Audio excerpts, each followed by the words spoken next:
Well, just when you thought they couldn't get any more stupid, eh? Let's begin.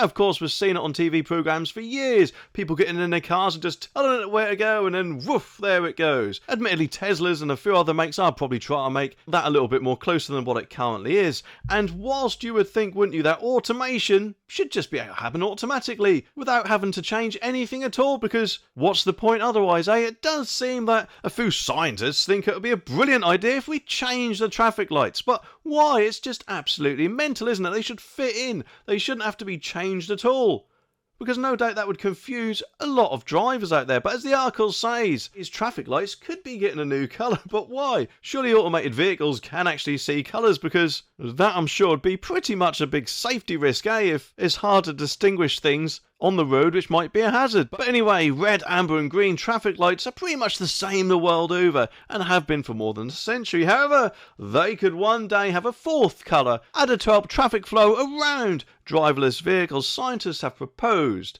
well, driverless vehicles should be fitting in with normal vehicles, shouldn't they? So surely you'd think if a traffic light or special traffic light was invented to go around them, wouldn't that just cause more accidents? Especially, of course, if the driverless vehicle might not be prepared for you to do that, I'm guessing. Autonomous vehicles, AVs, it says here in brackets, are still a relatively new concept, with no fully driverless cars on the road yet.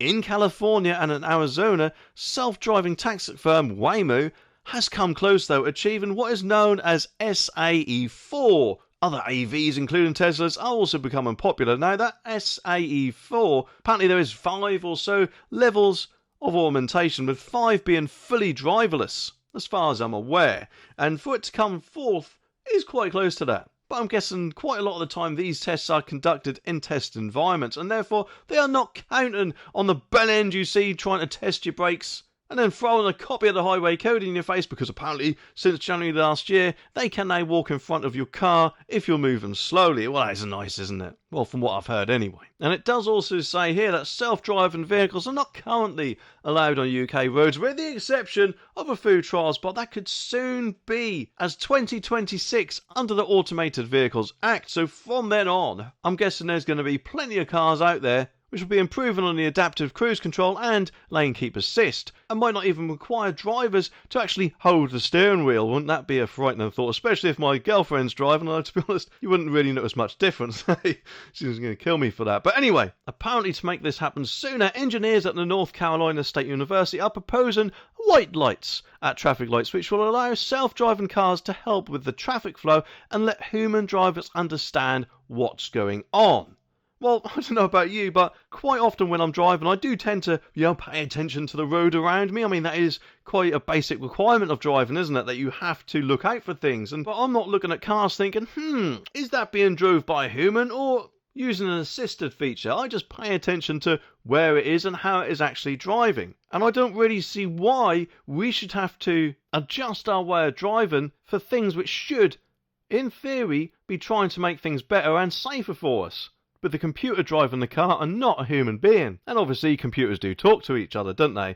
So I think, if anything, that is taking a step backwards, when we should, if they want all these things on the road, they should be fitting in with what we've got already, shouldn't they? But the study lead, Dr. Habajabi, I hope I pronounced that right, said the idea was to tap into the computing power of the AVs themselves to figure out which vehicles are where, and the white concept incorporates a new traffic signal so that human drivers know what they are supposed to do. He said, well, yeah, because I don't know about you, but I've never known what to do when the traffic light has become red or green, eh? It just seems a bit necessary to me. But he isn't finished with his wisdom. He says, red lights will simply mean stop.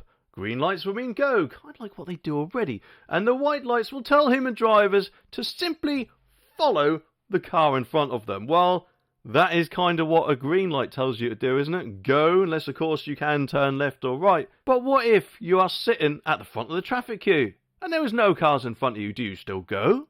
Or do you have to wait for the green light? Or what if you don't want to go straight ahead in front of you? What happens if you want to turn right? Or indeed left? It just seems crazy, doesn't it? And it's no doubt going to confuse a lot of people out there, especially the older drivers, who might not be technologically minded and think, what the bloody hell's that white light doing up there?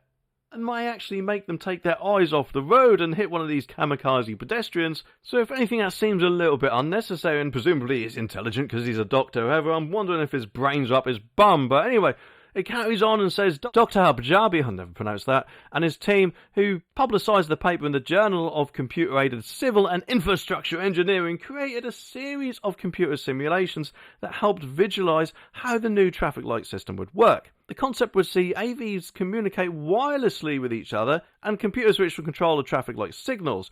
And when enough AVs are approaching the intersection, the new traffic light system will be activated. And the white light would indicate to people that the AVs are coordinating their movements to move traffic through the intersection, and any non-automated vehicles would just need to follow the traffic in front of them. But for the majority of the time, until almost all cars are AVs, the standard red, yellow and green lights will be used, and the system will function as it has done for over 100 years. The researchers, though, they also explained that their work includes pedestrians, and the white phase concept still improves traffic efficiency for both vehicles and pedestrians. Well, I don't know about you, but I think this is completely unnecessary. AVs should fit in with us, not the other way round. And also, how much is this thing going to cost us? Now that, of course, our taxes or road tax or whatever tax you want to think of is going to be put up as a result to pay for this quite unnecessary expenditure if this indeed does go ahead. But don't worry about that, because he said that this system would improve travel time, fuel efficiency and safety for people using the roads. But he didn't stop there. If at some point in the future we almost see universal adoption of AVs, our models suggest that delays at intersections would decrease by more than 25%. And more realistically, we will eventually see a lower percentage of wirelessly connected AVs on the road, but there would still be meaningful improvements in traffic time. Well, we'll just have to wait and see, don't we? Until then, I don't know about you, but I will still be the careful driver that I am already, keeping checks on the road. And if someone does cut me up, well, as far as I've heard, that's what brakes and middle fingers are for.